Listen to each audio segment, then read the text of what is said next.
Assalamualaikum warahmatullahi wabarakatuh. Halo semua, apa kabar? Mudah-mudahan kita selalu berada dalam keadaan sehat walafiat. Baiklah, pada kesempatan ini saya ingin membahas tentang gaya belajar. Gaya belajar adalah suatu cara yang digunakan oleh seseorang di dalam belajar yang menjadi suatu kebiasaan dia dan mempermudah dia dalam memperoleh informasi, menyerap informasi, dan membuat dia lebih optimal dalam belajar. Untuk itu, mari kita ikuti uraian berikut ini. Yang pertama adalah gaya belajar visual. Gaya belajar visual adalah suatu gaya belajar di mana seseorang lebih cenderung untuk menitikberatkan alat indera penglihatan atau ketajaman penglihatan ketika belajar. Nah, adapun ciri-ciri dari gaya belajar visual adalah sebagai berikut. Yang pertama, lebih mementingkan penampilan atau presentasi. Yang kedua, lebih suka membaca daripada dibacakan. Lebih suka demonstrasi daripada pidato. Yang ketiga, tidak mudah terganggu oleh keributan atau suara-suara dari luar. Yang keempat, bicara agak cepat, membaca cepat, dan tekun. Nah, sebetulnya masih ada ciri-ciri dari gaya belajar visual yang lainnya. Akan tetapi, di sini saya hanya mengambil beberapa poinnya saja yang kiranya bisa membedakan antara gaya belajar visual dengan gaya belajar yang lainnya. Nah, biasanya kalau di sekolah kita bisa melihat anak dengan gaya belajar visual biasanya lebih cenderung untuk duduk di depan. Kenapa? Karena dia tidak mau terhalangi penglihatannya baik kepada guru maupun kepada apa yang ditayangkan di papan tulis. Dia akan melihat secara utuh, begitu. Yang kedua adalah gaya belajar auditorial. Nah, gaya belajar auditorial adalah suatu gaya belajar di mana seseorang lebih cenderung untuk menitik beratkan alat indera telinga atau ketajaman pendengaran ketika belajar. Adapun ciri-cirinya adalah yang pertama, biasanya anak dengan gaya belajar auditorial lebih senang membaca dengan suara yang keras atau suara yang kencang. Yang kedua, mudah terganggu oleh keributan.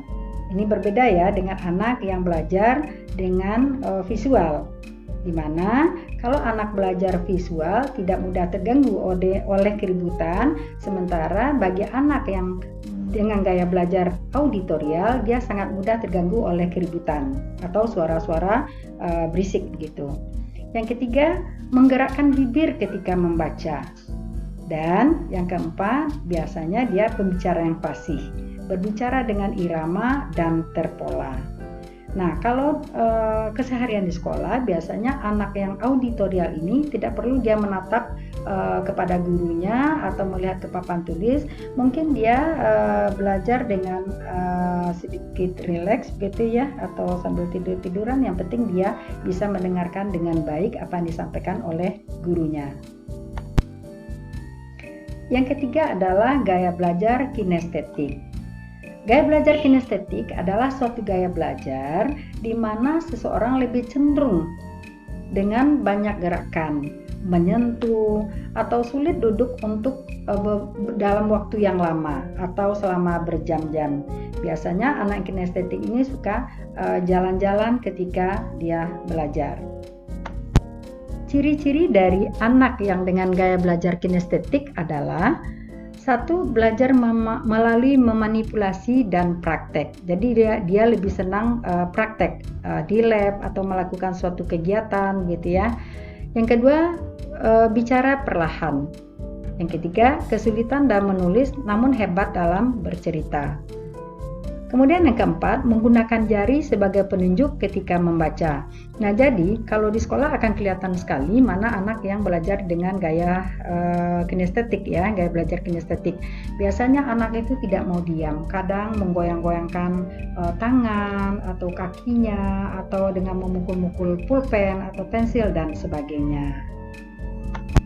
Jadi, gaya belajar seseorang itu ada yang visual, ada yang auditorial, ada yang kinestetik.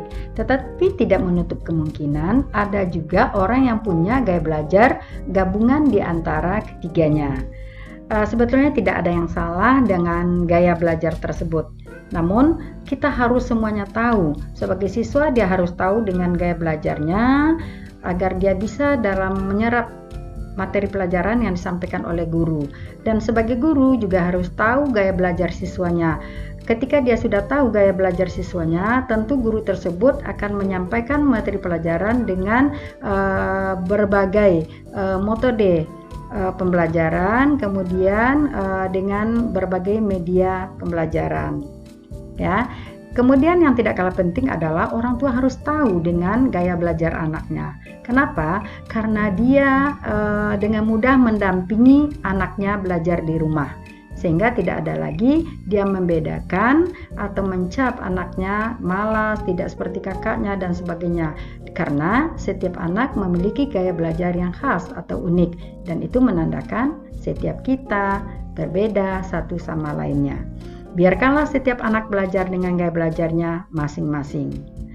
Nah, demikian untuk ulasan gaya belajar pada kesempatan ini.